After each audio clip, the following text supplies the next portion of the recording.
j'espère que vous allez bien. On se retrouve sur une vidéo café blabla. Je vais vous parler de plusieurs choses. Je n'ai rien préparé. Je me suis dit que ça pouvait être sympa de vous parler un peu de ma routine.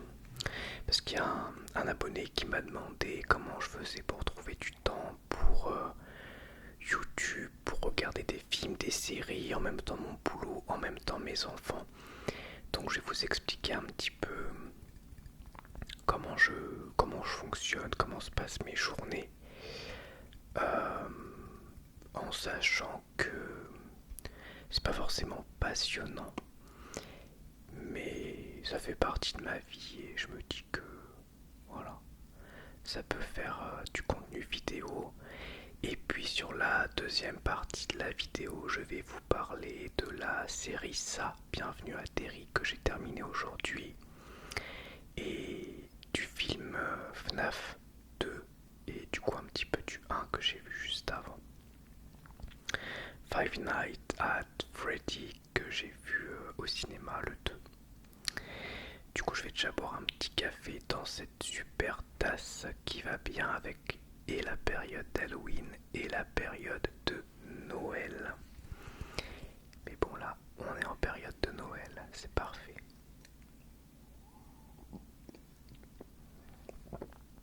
Donc ma routine, alors déjà elle est différente les semaines où j'ai mes enfants et les semaines où je n'ai pas mes enfants. Donc j'ai mes enfants une semaine sur deux. Je les récupère le vendredi soir, donc on va commencer par les semaines où je les ai. Donc je les récupère le vendredi soir. Et souvent le week-end, on a une journée où on bouge. Souvent le samedi, on va au ciné, on va dans un parc, on va faire une balade, je sais pas, on va visiter quelque chose. Et souvent le dimanche, on est sur une journée plus calme. Alors c'est pas une règle qui est tout le temps appliquée, mais c'est souvent comme ça. Et l'après-mmidi, bon aujourd'hui ils font plus de sieste la plupart du temps, mais j'aime bien qu'il y ait un temps calme. Donc après manger, souvent je leur demande d'aller dans leur chambre et de jouer tranquille ou de bouquiner ou voilà, avoir un moment de au moins une heure au calme. Ce qui est pas mal. Puis moi ça me permet aussi de me poser. Bon voilà, après bah, je fais un peu des tâches ménagères courantes, ce genre de trucs quoi. Le linge, vaisselle, ménage, etc. Même si le gros du ménage, je le concentre plus sur les moments où je n'ai pas mes enfants. Parce que c'est plus simple pour ranger, pour nettoyer, etc. Après la semaine, comment ça se passe? Bah, le matin, je mets un réveil à 6h40. Je mets un réveil à 6h40 et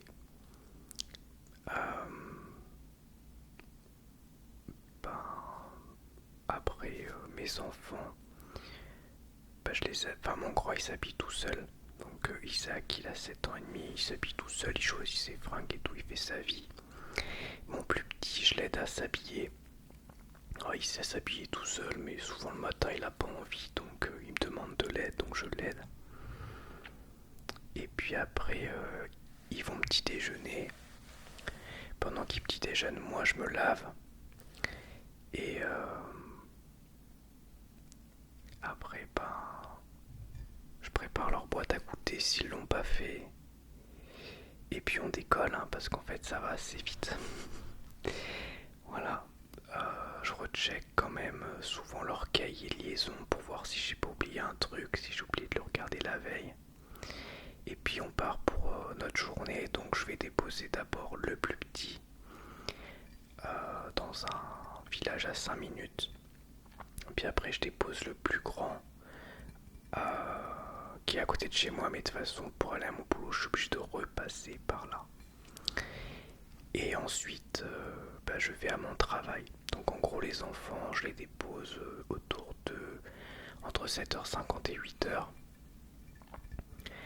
Et après, moi, il faut que je sois à mon travail à 8h30, quoi, avant 8h30.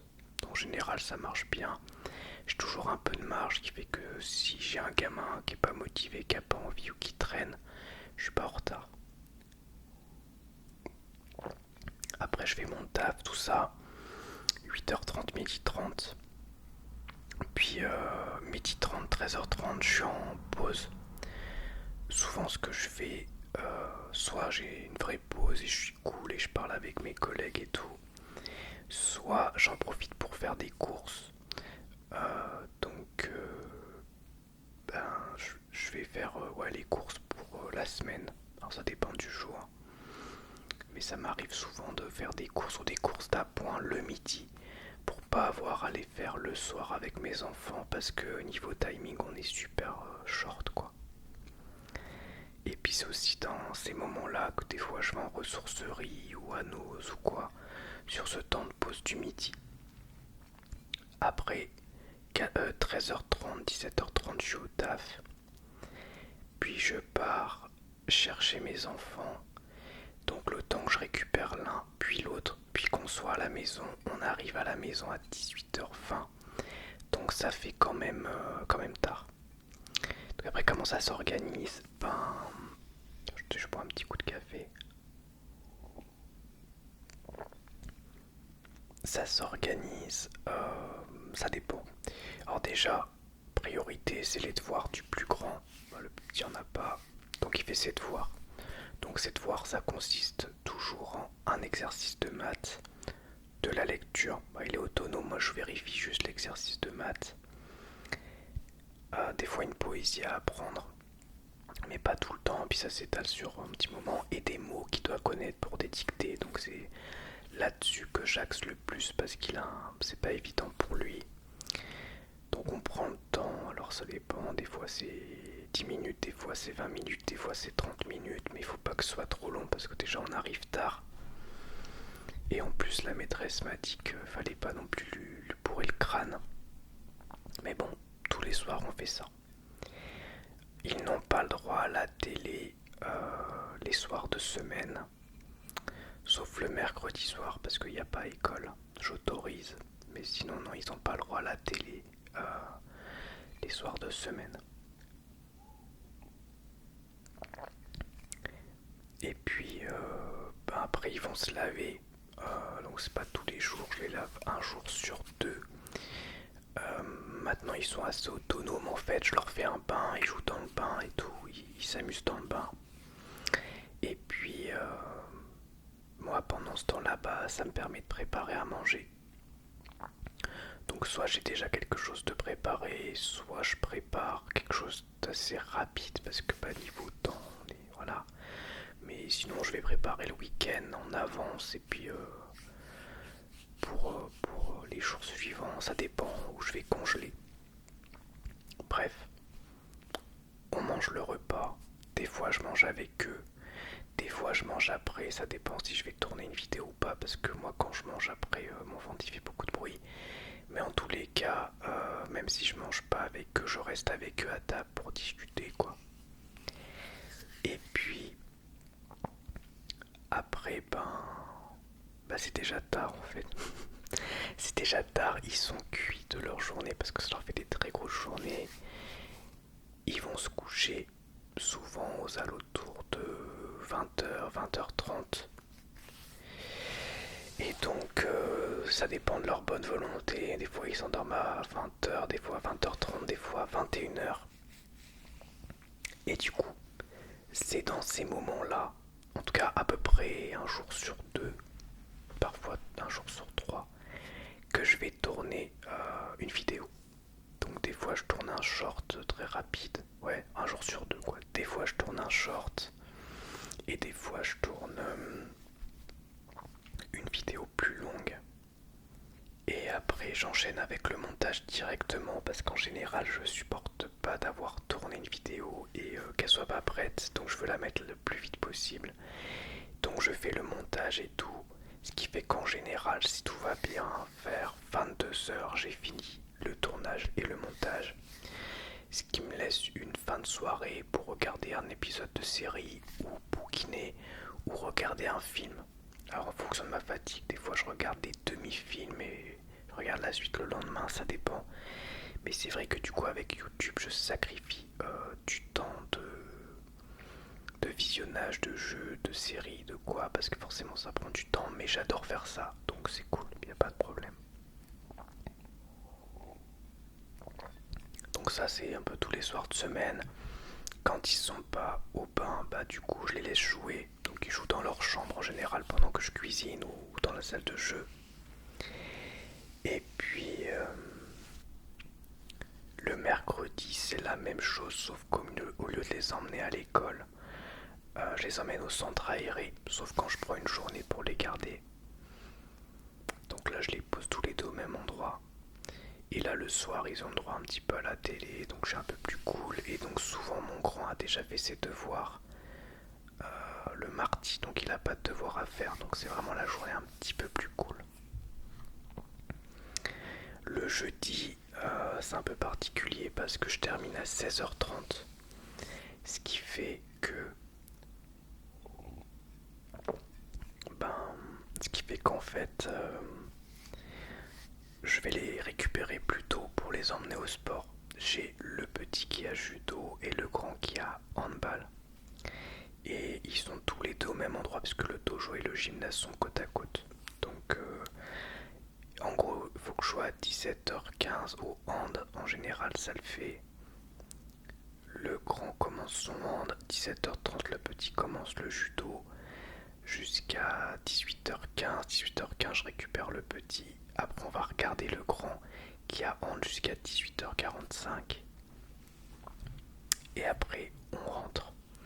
Sur le laps de temps où les deux sont au sport, des fois je me pose avec un bouquin et je lis. Et des fois je vais faire des courses parce qu'il y a un Carrefour Market à côté, donc des fois je fais des courses d'appoint. Voilà, et puis du coup le vendredi soir je les ai plus, c'est leur maman qui les récupère. Et là je commence un week-end tout seul. Et donc souvent quand j'ai un week-end tout seul, je prends le temps de tourner, je prends le temps d'aller au ciné, je prends le temps des fois de voir des gens, de faire des choses en fait que je fais pas forcément quand j'ai mes enfants parce que je peux pas sortir de chez moi quand j'ai les petits. Donc c'est là que j'enchaîne des fois les films, des fois sur un week-end je vais aller voir un film. Enfin, je vais quasiment toujours voir un film au moins le week-end, mais des fois j'en vois deux, des fois j'en vois trois, des fois j'en vois même quatre, ça c'est déjà arrivé. En fait ça arrive que des fois j'allais au ciné et que j'enchaîne deux films d'affilée. J'ai même déjà fait 3 films d'affilée, mais ça commence à faire beaucoup. Le dernier t'en as un peu plein de dos. Ça dépend de la qualité des films aussi. Donc voilà. Après oui les week-ends, quand j'ai pas les enfants, je peux dormir le matin. Donc je fais souvent des grasses mat pour me reposer. Ou si je fais pas une grasse matinée, ça m'arrive de faire une petite sieste le samedi ou le dimanche. Je fais du ménage, c'est-à-dire aspirateur, serpillière dans toute la maison pour que quand je les récupère ce soit plus propre. Je m'occupe de faire du linge parce que j'ai le linge cumulé de la semaine. Donc je m'occupe de faire tourner les machines. Et puis c'est là que je profite aussi pour tous les trucs un peu pop culturels quoi. Quand je suis à la maison, mater des films, mater des séries, bouquiner. Et jouer aux jeux vidéo même si je joue moins maintenant. Voilà, et puis sortir. Donc ça c'est ma routine, voilà. Il n'y a rien d'extraordinaire, mais j'arrive toujours à trouver et du temps pour mes enfants, et du temps pour le travail, et du temps pour la chaîne YouTube, et du temps pour ma culture, et mon plaisir, mon divertissement. J'arrive toujours à axer sur tout.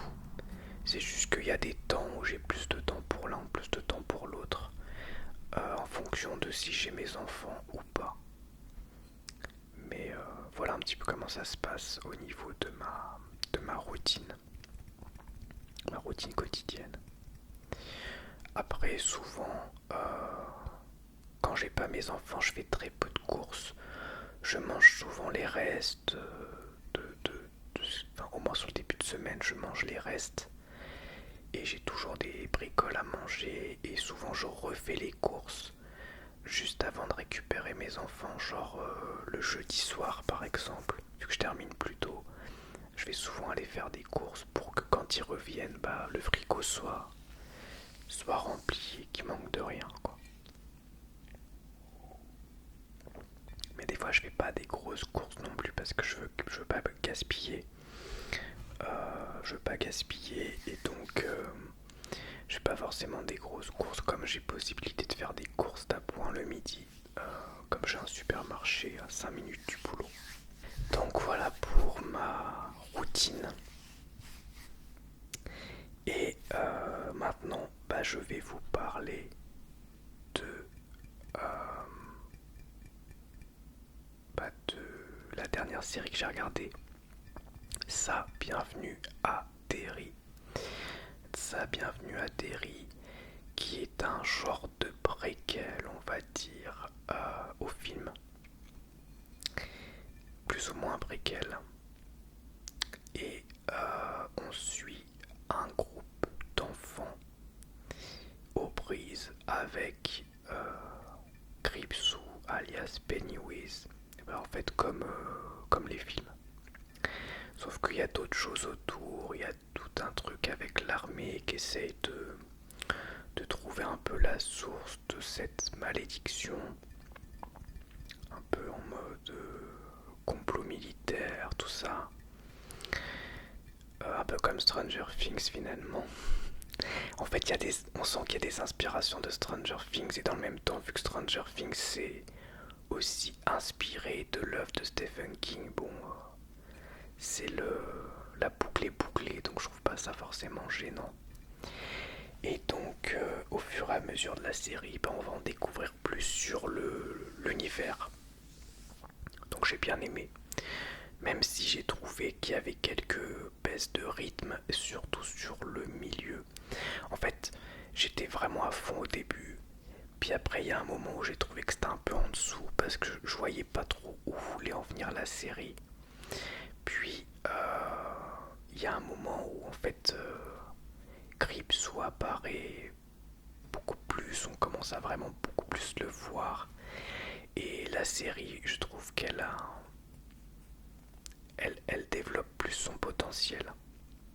Alors elle est très gore, mais pour moi c'est un bon point. Elle soulève des thématiques qui sont pas forcément nouvelles, mais qui sont bienvenues, qui fonctionnent, notamment sur la ségrégation raciale, le racisme aux États-Unis, avec une scène particulièrement marquante. Mais je vous en dis pas plus. Il y a plusieurs scènes, mais il y en a une vraiment très marquante à ce niveau-là. Et à chaque fois, ben, Pennywise, il fait, ou Gripsou, quoi, comme vous voulez, comme pour les films, il met en image les peurs des enfants, et ça aussi ça marche bien. Alors il y a quelques effets spéciaux qui sont un peu moyens, surtout en début de série, je trouve. Et il y en a d'autres qui sont très réussis. Mais je trouve que vraiment sur la deuxième partie de la série, les effets spéciaux, j'ai rien à redire. C'est vraiment sur le début, on dirait presque qu'il y a eu deux équipes différentes. Donc bah, c'était cool. En plus, ça apporte des réponses. Il y a des liens qui sont faits avec les films. Et si jamais il y a une saison 2, bah, je serai le premier à me jeter dessus. Parce que franchement, j'ai bien aimé. Les acteurs sont convaincants aussi, notamment les gamins. Alors, ils sont pas forcément attachants de façon, comment dire, individuellement, mais on sent vraiment que le collectivement, ils ont créé un lien, qu'ils s'entendent, qu'ils sont liés par quelque chose, et ça marche bien. Ça, j'ai trouvé que ça marchait bien. Ouais. Donc ça, bienvenue à Derry, bah, c'était assez cool. En plus, ben, Gripsou, il est toujours aussi génial, toujours aussi génial. Euh, Chaque fois qu'on le voit, j'allais dire il vole le show, mais en même temps c'est son show, donc est-ce qu'on peut dire qu'il vole le show? Non. Les acteurs adultes aussi sont cool. Non, j'ai rien à redire. Seul point négatif pour moi, c'est quelques baisses de régime. Mais rien qui m'a fait décrocher ou qui a fait que j'ai plus envie de continuer. Et quelques effets spéciaux un peu en dessous. Il y a des moments où je voyais pas trop où la série voulait en venir aussi. Mais finalement ça s'est bien rattrapé sur la fin. Donc je pense que c'est le plus important. Et vaut mieux ça qu'une fin qui déçoit. Franchement les épisodes 7 et 8, très très bien. Donc ça, bienvenue à Derry, c'était cool. Et je suis allé voir au cinéma FNAF 2. Alors avant de vous parler du 2, je vais vous parler du 1 parce que j'ai vu le 1 en streaming. Parce qu'il était sur HBO et comme j'ai pris HBO pour ça, bah du coup je peux vous parler de Five Nights at Freddy's 1. J'ai pas aimé. J'étais déçu. Il y avait quand même des qualités. La photographie est belle. Les animatroniques sont cool. Après, au niveau du scénario, c'était pas intéressant. Au niveau de l'horreur, ben, toutes les scènes de meurtre sont censurées en fait, hein, sont cutées. Je comprends pas trop l'interdit au moins de 12 ans en fait, parce qu'il n'y a rien de gore, ou quasiment rien. Et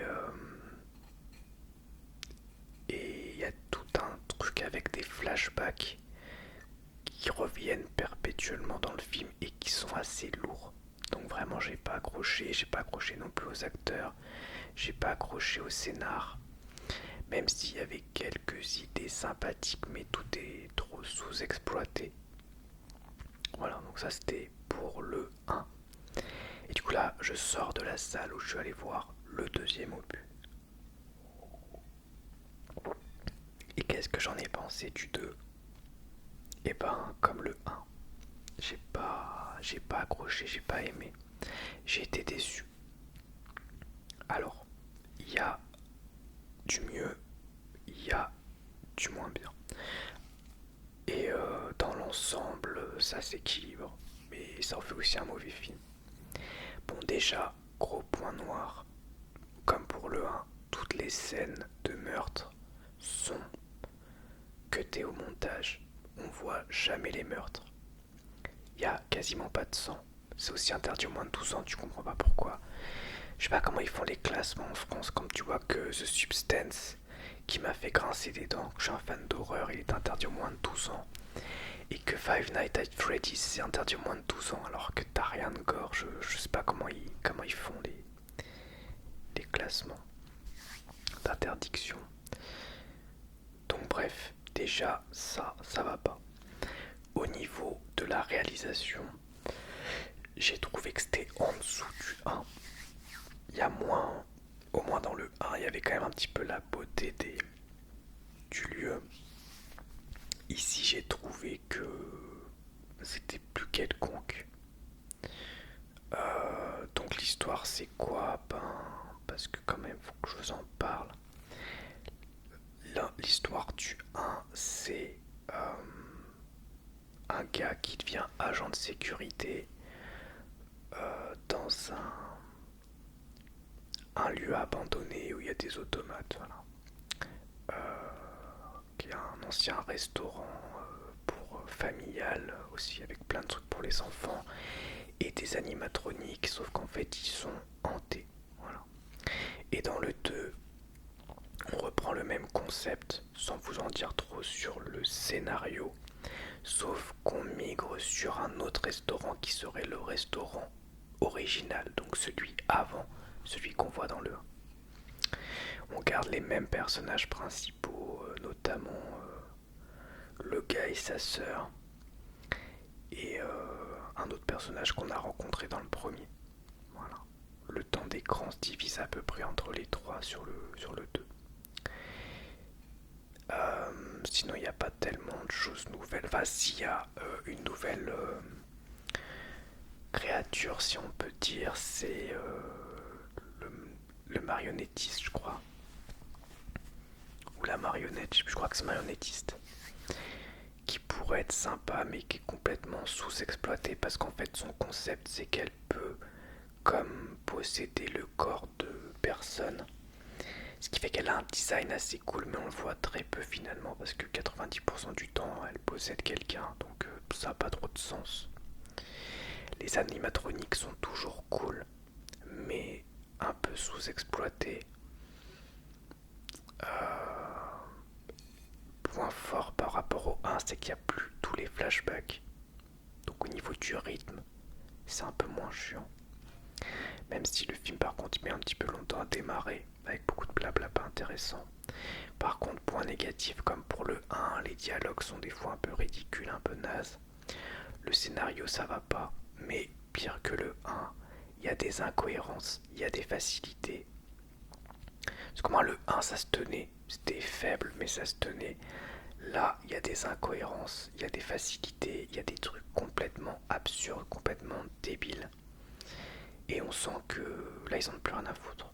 Clairement, ils ont fait le film pour se faire du fric, point, c'est tout. Pas besoin de faire trop, pas besoin de faire plus. Ils veulent du fric. Bon, je pense que ça va marcher. Mais ça, c'est décevant.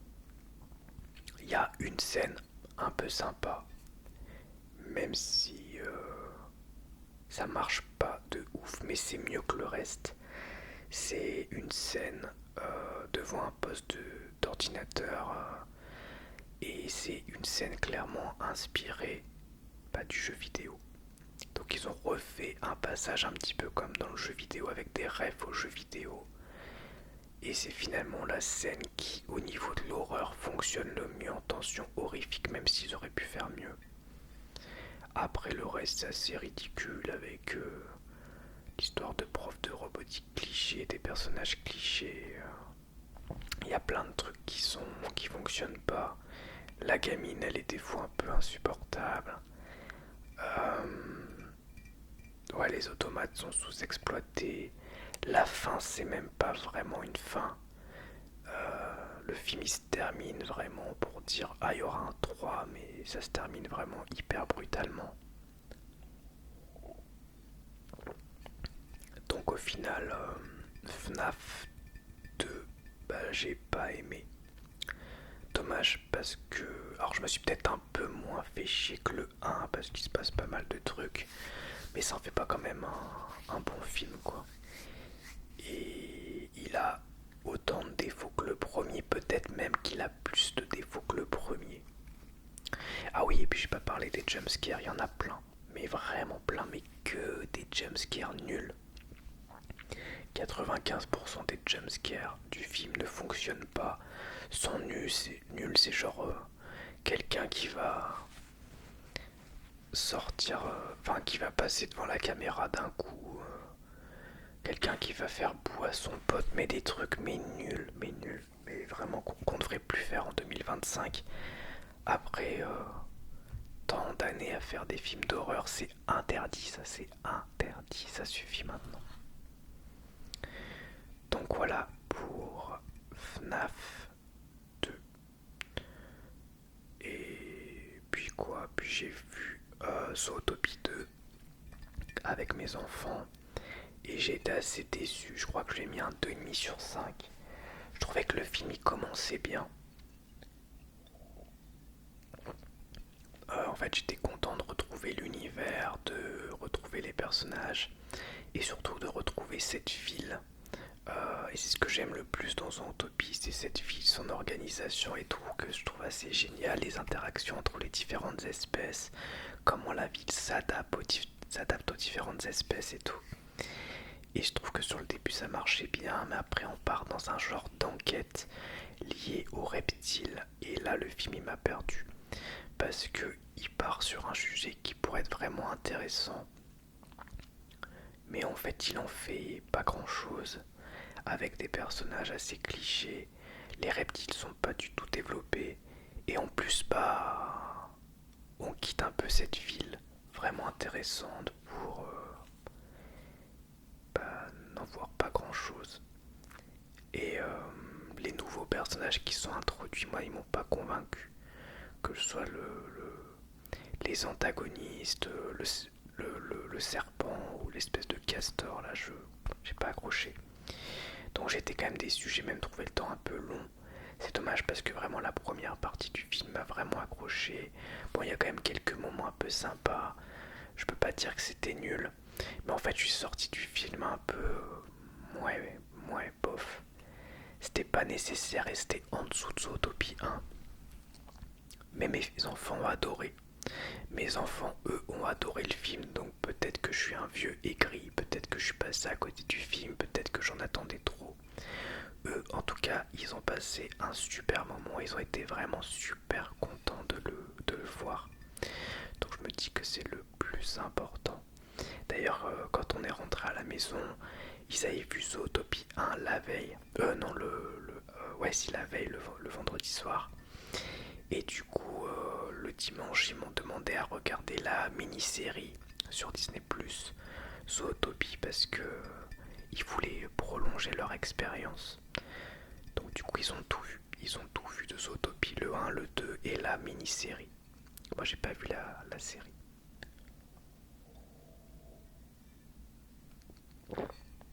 Donc voilà. Voilà pour les news. Là, c'est bientôt Noël. Euh, Vous l'avez peut-être vu. J'ai fait le lutin de Noël. J'ai mis une photo avec ma télé cassée. Pour ceux qui l'ont pas vu, c'était une blague. J'avais mis un lutin avec un marteau et un autre sur la télé. Et celui sur la télé, il avait un petit mot qui expliquait à mes enfants que c'était une blague. Et j'avais mis un fond d'écran télé cassé.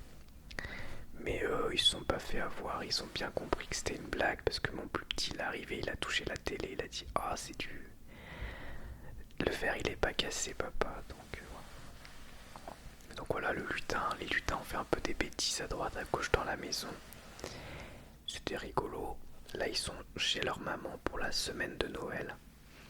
Je les récupère le dimanche 28, fin d'après-midi.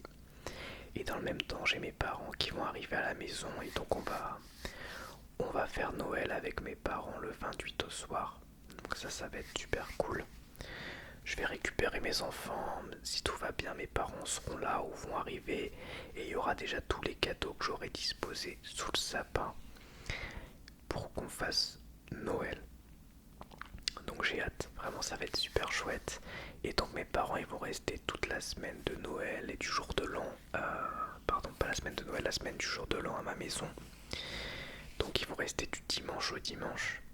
Moi j'ai 2-3 jours avec eux, même si je travaille, donc ça c'est cool. Moi, je vais avoir le premier et puis j'ai pris le mardi 30. Et le mardi 30 on va aller visiter un château avec des décos de Noël et tout ça, ça va être super sympa. Donc j'ai hâte qu'ils arrivent, ça va être chouette. Et avant ça, j'ai des jours un peu tranquilles, donc je vais en profiter peut-être pour vous tourner encore une vidéo, peut-être la dernière grande vidéo de l'année. Je sais pas encore sur quoi, mais je me dis que peut-être je pourrais, mais je suis pas sûr parce que ça va me prendre beaucoup de temps. Faire un récap de tous les films que j'ai vus cette année et redonner un avis rapide sur chacun pour ceux pour lesquels je me souviens. Actuellement, j'ai vu 67 films, je crois. Donc, si tout va bien, je vais en voir 60, pas loin de 70. Donc, voilà. Je pense que je vais vous faire un récap de tous les films. Mais je suis pas sûr parce que ça va être une très grande vidéo et ça dépend si je trouve le temps et aussi si je trouve la motivation. Mais en même temps du temps je vais en avoir donc je pourrais peut-être en profiter pour faire ça. Alors ça sera pas des longues critiques, ça sera genre j'ai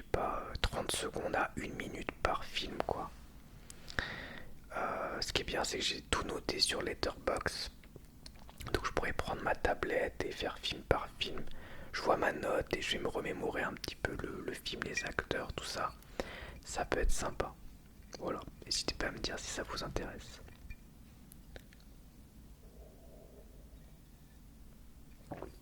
Voilà donc pour cette vidéo café blabla sur ma routine, sur la série Ça, Bienvenue à Terry, sur FNAF 1 et 2 et sur Zootopie 2.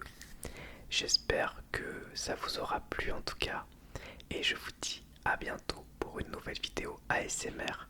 Au revoir, merci à tous.